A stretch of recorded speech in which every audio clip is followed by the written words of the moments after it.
Over tank ಇದು ಮನೆಯ south west pressure pump, heat pump. ನಿಮ್ಮ ಬೆಡ್ರೂಮ್ ಅಲ್ಲಿ ಈ ತರ ನೀರು ಬಂದ್ರೆ ದೋಷ. ಇದು ಮೂಢನಂಬಿಕೆ ಅಲ್ಲ, ಕಷ್ಟಗಳು ಬರುವುದೇ ಇದರಿಂದ.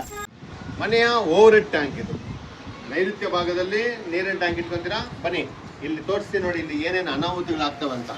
ಮನೆಯಲ್ಲಿ ಆಧುನಿಕ ಜೀವನದಲ್ಲಿ ಲಕ್ಸುರಿಯಸ್ ಇರೋಕ್ಕೆ ಪ್ರೆಷರ್ ಪಂಪು, ಹೀಟ್ ಪಂಪು, ಆಯ್ತಾ, ವಾಟರ್ ಸಾಫ್ಟ್ನರ್ಸ್ಗೆ ವಾಲ್ಗಳನ್ನ ಹಾಕಿಸ್ಕೊಳ್ತೀವಿ.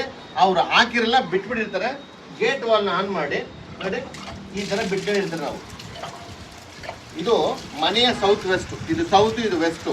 ಈ ಥರ ಜಾಗದಲ್ಲಿ ನಿಮ್ಮ ಬೆಡ್ರೂಮ್ ಅಲ್ಲಿಗೆ ಈ ಥರ ನೀರು ಬಂದರೆ ವಾಸ್ತು ದೋಷ. ಇದು ಮೂಢನಂಬಿಕೆ ಅಲ್ಲ, ಇದು ಕಷ್ಟಗಳು ಬರುವುದೇ ಇದರಿಂದ.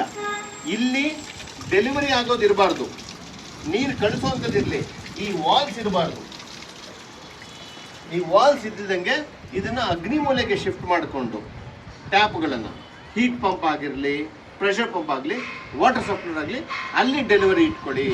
ಈ ರೀತಿ ಜಾಗದಲ್ಲಿ ಫಾಲ್ಸ್ ಇಟ್ಕೊಂಡು ನೋಡಿ ಡಿಸ್ಕನೆಕ್ಟ್ ಮಾಡಿಸಿದ್ರಲ್ಲಿ ಇದೆಲ್ಲ ತಲೆನೋವುಗಳನ್ನ ಮಾಡ್ಕೊಂಬೇಡಿ. ಹಾಗಾಗಿ ಇಲ್ಲಿದ್ದರೆ ಫಸ್ಟ್ ಇದನ್ನು ನೋಡ್ಕೊಳ್ಳಿ, ಹುಷಾರಾಗಿ.